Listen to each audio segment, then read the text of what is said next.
Abraha ini ngutus satu orang, kau utus temui pimpinan daripada Mekah. Saat itu pimpinannya adalah Abdul Muttalib.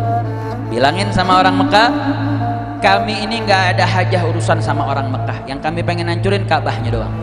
Datang utusan tadi ke Abdul Muttalib, disampaikan pesan daripada Abraha. Abdul Muttalib mengatakan, la nuriru harbah wala nutiquh. Enggak, kita nggak bakal ngalang-ngalangin Abraha.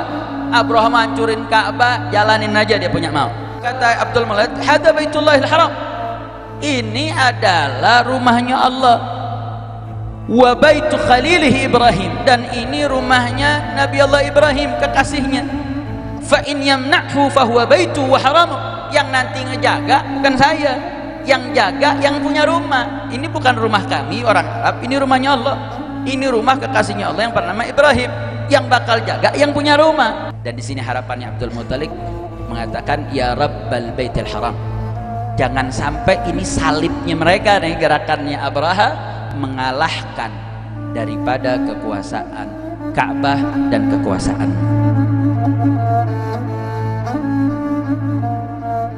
Alhamdulillah, wassalatu wassalamu ala Rasulillah wa ala alihi wa sahbihi wa man walah, amma ba'd. Qala al-musannifu rahimahullah wa nafa'ana bil fi ad-darain amin. حتى غدا عن طريق الوحي منحزمون من الشياطين يقفو إثر منحزم كأنهم حربا أبطال أبرحة أو عسكر بالحصى من رحتيه رمي. Melanjutkan pembahasan di mana Imam Al-Baijuri dalam membahas penyerupaan kaburnya gerombolan syaitan dikala kelahiran Nabi kita Sayyidina Muhammad sallallahu alaihi wasallam dengan dua peristiwa. Satu, peristiwa serangan pasukan gajahnya Abraha menuju kota Makkah. Yang kedua, lemparan batu kerikil yang dilakukan oleh Nabi kita Sayyidina Muhammad sallallahu alaihi wasallam di kala perang Badar dan perang Hunain. Nah, kemarin kita menyinggung tentang kisah Al-Fil atau peserangan gajah, yang mana pasukan ini dipimpin oleh Abraha. Abraha ini merupakan seorang penguasa wilayah Yaman, dan saat itu Yaman masih di bawah kerajaan Najasyi. Dan saat itu Yaman ini mungkin sampai sekarang dikatakan istadzalla fi bunyaniha ahlal Yaman bi anwa'in minas sukhar. Jadi zaman dari dulu begitu, wilayah Yaman memang bangunan-bangunannya bangunan-bangunan yang tidak mewah, tidak bagus, sehingga akhirnya terdoronglah Abraha ini ingin membangun bangunan yang mewah, yang selain hanya sekedar bukan hanya untuk membangun yang mewah tadi, juga ingin membangun sebuah tempat untuk menggantikan Ka'bah yang menjadi destinasi kunjungan masyarakat Arab saat itu. Sampai akhirnya pembangunan luar biasa yang kemarin kita sebutkan, dibangun dengan batu marmer, kemudian juga sampai karena dia agamanya Nasrani, salibnya itu dari bahan emas dan perak dengan berbagai macam jenis warna marmer. Sampai hingga menjelang selesai, dia tulis surat kepada Raja Najasyi, karena kan dia statusnya kalau sekarang seperti gubernur lah. Dia kirim surat, dia tulis, inni qad banaitu laka ayyuhal malik kanisatan. Wahai Raja Najasyi, kata Abraha, aku sungguh telah selesai merampungkan pembangunan sebuah gereja, lam yura mithluha li malikin qablak, yang enggak pernah ini bangunan semewah ini dibangun, dilihat dari raja-raja sebelummu. Walastu bimuntahin hatta asrifa hajjal Arab ilaiha, dan aku punya target bukan cuma buat ngebangun, enggak, tapi abis ini bangunan rampung selesai, saya pengen semua yang hajinya ke Ka'bah di Mekah saya mau pindahin untuk ke Kanisah yang dinamakan Al-Qulais. Akhirnya ini surat ternyata viral nyebar, sampailah ke satu IO, event organizer yang ada di Arab, yang dikenal dengan namanya An-Nasa'ah, yang disebut Bani Fuqim ibni Adi ibn Kinanah. Dia nih punya tugas, kalau dulu kan di zaman Arab itu sudah mengenal namanya bulan haram. Oh, kalau bulan haram nggak boleh perang, tapi yang namanya Nasa'ah nih bisa, oh nggak apa-apa, ini bulan haram, perang-perang. Oh ini bulan yang halal, diharamin buat jadi nggak boleh perang. Ini tugasnya An-Nasa'ah nih. Jadi artinya dia nih termasuk, karena sering sampaikan, Mekah ini bukan cuma sekedar menyebarkan pemikiran paganisme untuk disembah berhalanya, tapi di sini nih ada nilai ekonomis. Orang datang berarti butuh penginapan, orang datang lapar butuh makan, artinya ada nilai ekonomi yang tinggi. Jadi ini salah satu timnya. Ketika didengar, oh nih Ka'bah mau dipindahin nih orang haji, nggak senang hati dia. Inilah yang kemudian datang ke Qulais, dia datang, dia buang hajat, kemudian kotorannya diceletin ke Al-Qulais tadi, Kanisah yang dibangun oleh Abraha. Singkat cerita, kemudian dapat informasi ini bahwa bangunan yang megah tadi dilecehkan oleh seorang dari bangsa Arab tadi, dari Bani Fuqim yang disebut An-Nasa'ah. Kemudian dengarlah Abraha. Kemudian Abraha disampaikan, yang nyampein juga manas-manasin lagi. Itu siapa yang kerjain? Rajulun min ahli hadzal baitil ladzi tahujjuhu al-arab liman sami'a qaulak.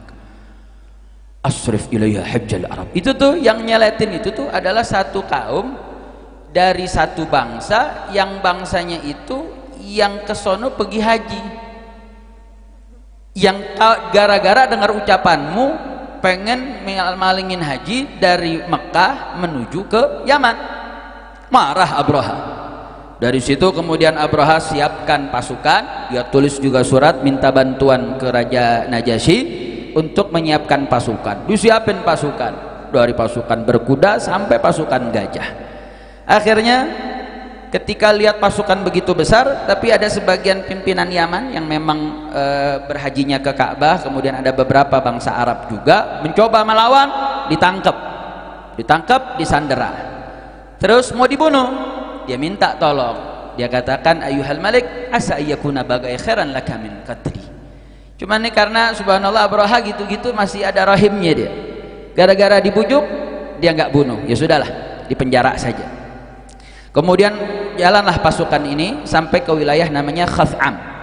Sampai di situ ada lagi pasukan namanya pimpinannya Nufail ibn Habib al-Khaz'amiyu, dan pasukan-pasukannya sama berusaha ngelawan karena dapat informasi betul nih Abraha memang datang mau ngancurin Ka'bah, karena saat itu Ka'bah ini memang menjadi pusat, sehingga bukan hanya milik daripada bangsa Arab saja, tapi milik wilayah-wilayah sekitar, karena memang mengagungkan Ka'bah, sehingga siapa-siapa yang dengar ini berusaha untuk nolak, termasuk Nufail ibn Habib al-Khaz'amiyu. Dia coba lawan, lagi-lagi kalah, karena memang pasukan Abraha ini besar, jumlahnya sangat luar biasa. Lagi-lagi ditangkap, mau dibunuh, dibujuk lagi sama si Nufail ibn Habib ini. Dia katakan, la taqtuluni ayyuhal malik fa inni daliluka bi ardil arab. Jangan kau bunuh aku, saya siap jadi penunjuk jalan sampai ke Arab. Zaman dulu belum ada Google, betul? Udah ada belum? Udah ada apa namanya, Google Map udah ada belum? Belum ada. Sehingga dia tawarin, ya udah, jangan bunuh saya, tapi saya akan bantu sampai ke Makkah. Dituntut. Singkat cerita, sampailah ke wilayah Taif. Kemudian di situ ketemu lagi satu pasukan yang bernama Mas'ud ibn Mu'attib ibn Malik al-Thaqafi bersama kaumnya. Dipikir wah mau perangin lagi nih, karena udah dua pasukan di tengah jalan mau merang. Ternyata pasukan Mas'ud ini malah ikut masuk. Ayuhal Malik, nahnu abiduk.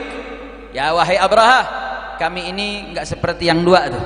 Kami datang jadi pasukan Anda, dan kami akan menuntun juga akan menyampaikan. Karena tadi si Nufail ibn Habib ini cuma tahu sampai wilayah Taif saja. Nah, tapi dia tetap ditahan. Nah, kemudian dapat lanjutan penunjuk jalan, yaitu pasukan Mas'ud ibn Mu'attib. Dia utus satu orang namanya Abu Rigal untuk menjadi penunjuk jalan. Akhirnya itu dari dua pasukan awal, setiap dia jalan dia punya harta diambil tuh jadi harta rampasan perang daripada Abrahah dan kaumnya. Singkat cerita, sampailah ke pintu kota Mekah di Himyar. Nah di situ kemudian Abrahah ini ngutus satu orang, kau utus temui pimpinan daripada Mekah. Saat itu pimpinannya adalah Abdul Muttalib. Kasih tahu bahwa kami datang pengen ngancurin Ka'bah. Bilangin sama orang Mekah, kami ini nggak ada hajah urusan sama orang Mekah, yang kami pengen ngancurin Ka'bahnya doang. Kalau dia diam ngebiarin kami ngancurin, kami nggak akan tumpahkan darah mereka.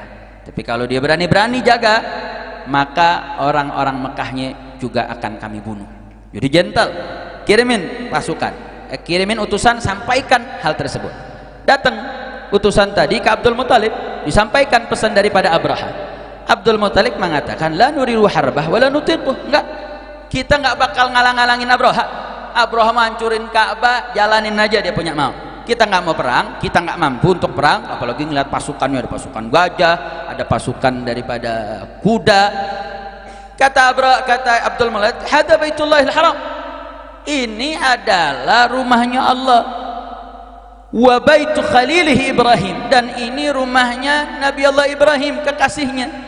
Fa in yamna'hu fahuwa baitu wa haramu, yang nanti ngejaga bukan saya, yang jaga yang punya rumah. Ini bukan rumah kami orang Arab, ini rumahnya Allah, ini rumah kekasihnya Allah yang bernama Ibrahim, yang bakal jaga yang punya rumah. Kami di sini cuma numpang. Wa in yukhalla bainahu wa bainahu fa wallah ma indana dafa'.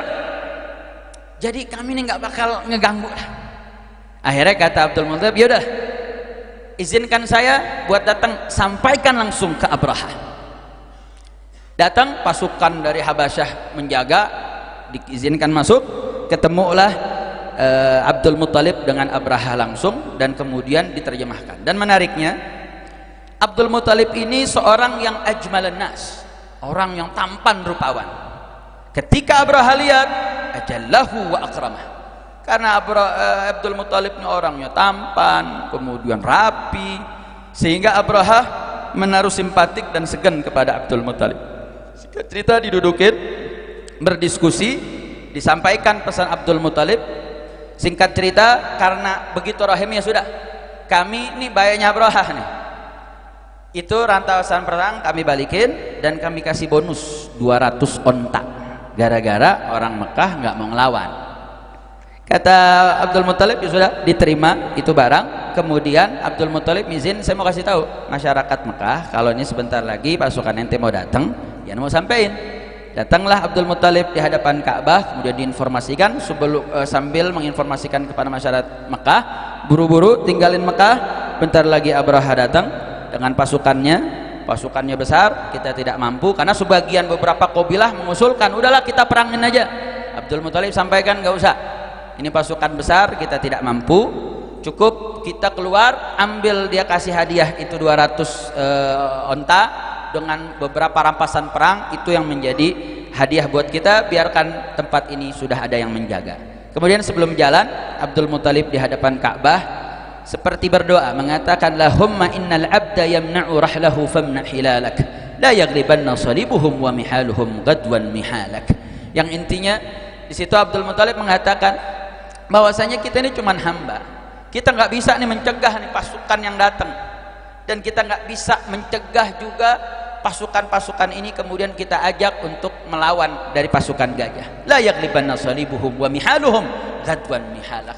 Dan di sini harapannya Abdul Muttalib mengatakan, ya Rabbal Baitil Haram, jangan sampai ini salibnya mereka nih, gerakannya Abraha, mengalahkan daripada kekuasaan Ka'bah dan kekuasaanmu. Dah, sementara ke Abdul Muttalib wa qaumuhu ila syu'ab Makkah, kemudian keluar. Singkat cerita, mulai masuklah itu pasukan gajah ke tengah-tengah wilayah haram. Nah menarik tadi, yang namanya Nufail tadi itu masih ikut. Ini pasukan gajah, ini pimpinan gajah paling gede, itu dituntun sama Nufail tadi dengan Abu Rigal yang tadi. Kemudian setelah mau masuk, itu gajah dipegang kupingnya masih Nufail, dibisikin, Dikasih tahu apa? Ubruk Mahmud. Ini nama gajahnya, namanya Mahmud. Nama gajahnya siapa? Mahmud. Tuh Mahmud kupingnya ditarik. Mahmud, ubruk, ente nunduk. Dikasih tahu irja rasyidan, ente pulang aja. Min haitsu ji'ta, dari mana kau datang? Fa innaka fi baladillahil haram, karena ente ini mau masuk tempat yang dimuliakan sama Allah. Summa arsil udhunah, habis itu dilepas kupingnya. Apa yang terjadi? Habis dibisikin nama Nufail, itu gajah langsung nunduk. Karena gajah pimpinan nunduk, semua gajah semua nunduk di belakang, duduk semua. Akhirnya wadarabuhu liyaquma fa'aba, itu yang di atas pasukan tadi dipecut-pecutin itu gajah, nggak ada yang mau bangun. Oyak-oyak, nggak ada yang mau, sampai disebut fadarabuhu bitabrazin fi ra'sihi fa'aba, bukan lagi yang ditepuk pantatnya sampai palanya, sampai disebut tabrazin itu al-fa'as. Fa'as itu kayak palu. Jadi ngetoknya bukan lagi pakai pecutan, tapi sudah pakai benda keras yang dihantam ke kepala. Itu gajah nggak mau, itu gajah bergerak untuk maju menuju daripada Baitullahil Haram. Akhirnya dicoba, fawajjahu raji'an ilal Yaman, diarahin balik untuk ke Yaman. Bangun ya taharwal, itu gajah ketika diputar balik setirnya diarahin ke belakang, itu gajah berdiri malah ya taharwal, lari-lari kecil jalan. Wa ila Syam kadzalik, diarahin ke arah Syam, arah yang berbeda, masih tetap ya taharwal, masih lari-lari kecil. Kemudian ke arah timur diarahin, masih juga semangat. Habis dipikir, oh tadi lagi malas sekali, lagi sakit, diarahin balik lagi Baitul Haram, tabaraka, lagi-lagi nunduk. Jadi ngebisikin binatang berarti ada faedahnya itu. Jadi kalau kuda ngamuk, bisikin, kuda jangan ngamuk dong, diajak ngomong. Wa arsalallahu ta'ala alaihim. Akhirnya sudah selesai itu, karena posisi Abraha masih tetap, dia masih marah, pengen tetap nyerang, masih terus mukul-mukul ini gajah. Kemudian gak lama datanglah Allah utus daripada burung-burung, yang setiap burung yang disebut burung ababil, setiap burung itu bawa 3 batu, 1 batu di paruhnya, 2 batu di kakinya, yang kemudian batu-batu tersebut itu kemudian melemparkan daripada batu-batu yang diambil dari neraka. Yang menarik, saat itu Nufail yang saat itu berada dalam rombongan, mereka ditanya nih, pasukan Abraha ini nanya sama Nufail, kasih tahu nih jalan kaburnya bagaimana, ini ada serangan burung nih, bagaimana kita kabur? Apa Nufail jawab? Faqala Nufailun hina ra'a ma nazala bihim min niqmatillah. Ketika Nufail lihat itu kejadian, ainal mafarru wal ilahu talibu wal ashramul maghlubu laisal ghalibu. Kata Nufail mengatakan, ainal mafar, udah nggak ada lagi jalan keluar. Wal ilahu talibu, yang cuma jalan keluar kita cuma buat sama Tuhan. Ini Tuhannya Abdul Muthalib, kan Abdul Muthalib udah kasih ingat. Ini rumah, ini tempat, ini Ka'bah bukan punya orang Arab, ini punya Allah, ini punya kekasihnya Ibrahim. Maka tidak ada kata lain kecuali kekalahan yang ada depan mata. Jadi Nufail disuruh cari bagaimana solusinya.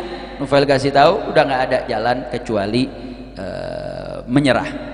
Akhirnya itu setiap pasukan gajah dan pasukan yang ada di atasnya semua tertimpa batu. Yang menarik, sampai Abraha juga terkena. Wa kharaju bihi maham yasqutu unmulatan unmulah, kullama saqatat unmulatun an ba'dhu minhu middatu qihin wa dam. Bahkan ketika itu batu menyentuh setiap anggota pasukan, terutama Abraha, itu batu yang nyentuh mendadak menjadi luka, dan lukanya langsung menjadi nanah, dan tubuhnya itu yatasaqat, sedikit demi sedikit dia daya membakarnya itu seperti semut yang menjalar ke seluruh tubuh. Dan itu prosesnya sampai ini Abraha nggak langsung mati di tempat, dia masih merasakan penyiksaan itu sampai balik lagi ke Son'a, sampai mati. Yang sampai kematian itu sampai hati-hatinya pun ikut terbakar oleh batu yang dilempar oleh burung ababil. Akhirnya ketika proses itu terjadi, pasukan kocar kacir.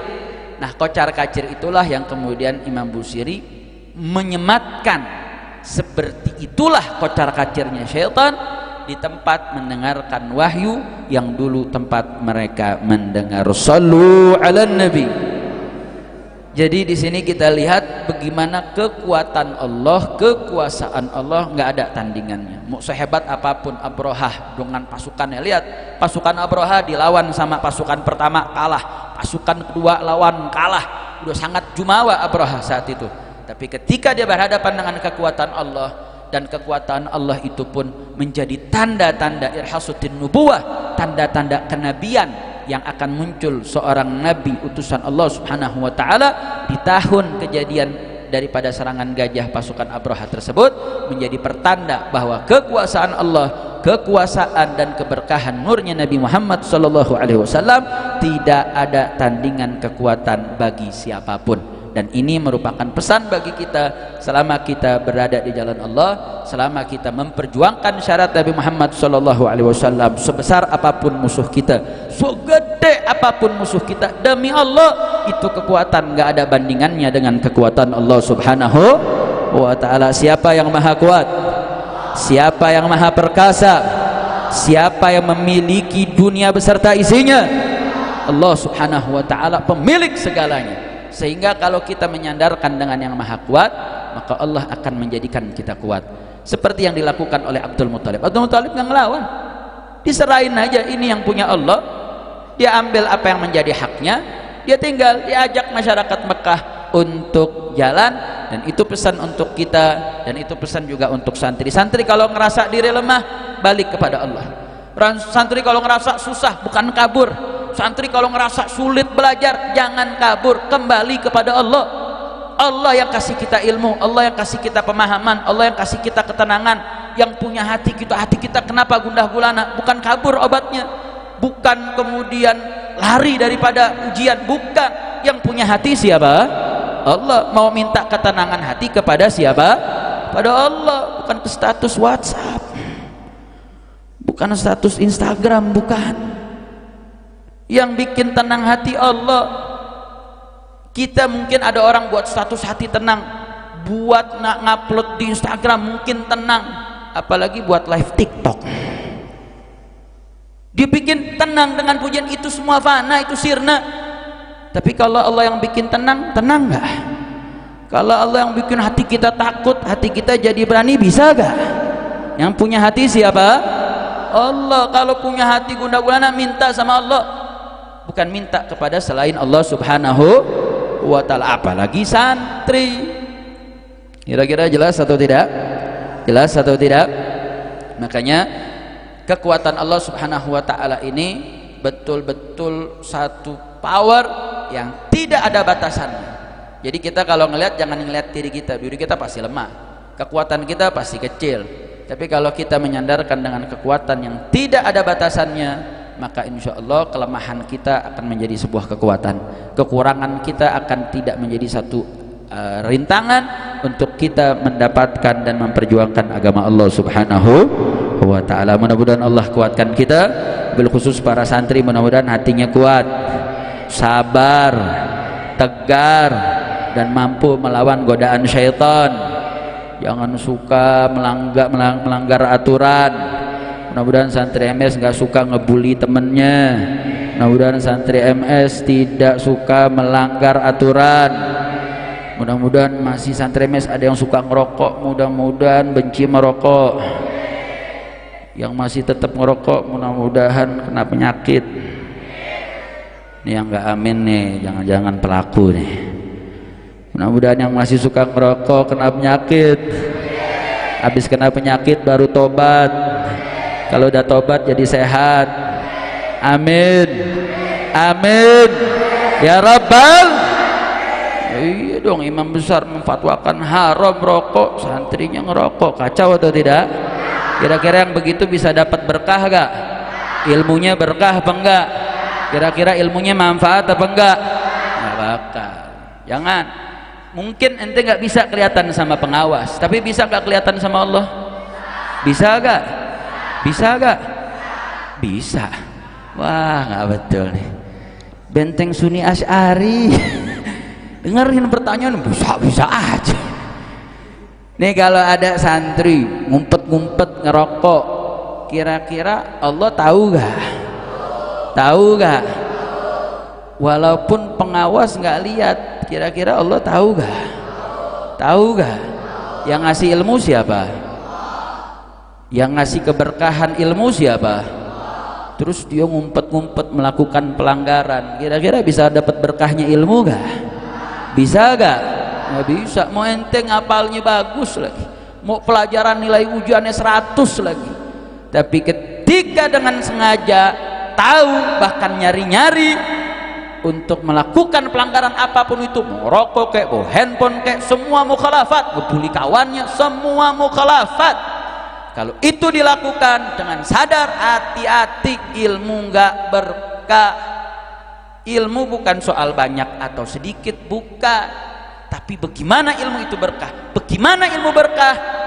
Kalau kata Syed Muhammad bin Ali mengatakan, sirri fi ta'ah, rahasiaku itu ada dalam ketaatan. Kira-kira mau nggak dapat sirnya Habib Rizik? Mau nggak dapat rahasia ilmunya Habib Rizik? Kira-kira mau nggak dapat keberkahan ilmunya Habib Rizik? Mau nggak? Mau dapat keberkahan para guru-guru? Mau atau tidak? Kalau mau tahu, siap taat, siap tertib, takbir, tertib. Jadi ente ini begini, jadi ingat, setiap saya melakukan mukhalafah, oh di sini nih ngilangin berkah. Ini bisa jadi ilmu saya nggak berkah nih. Bukti ilmu nggak berkah gimana? Ntar kalau pulang keluar dari sini, itu ilmunya nggak manfaat. Ilmu nggak manfaat bagaimana? Bisa jadi sebab keluar membentuk, memudahkan adanya maksiat. Ilmu nggak berkah, ilmu nggak manfaat, bisa jadi para pengkhianat. Ilmu yang nggak berkah, ilmu yang nggak manfaat, itu bisa menjadi sebab perpecahan umat. Itu namanya ilmu nggak berkah, ilmu nggak manfaat. Mau ngapain punya ilmu nggak berkah? Mau ngapain punya ilmu nggak manfaat? Mendingan ilmu sedikit tapi berkah daripada ilmu banyak tapi nggak lebih baik ilmu banyak dan berkah. Alhamdulillah.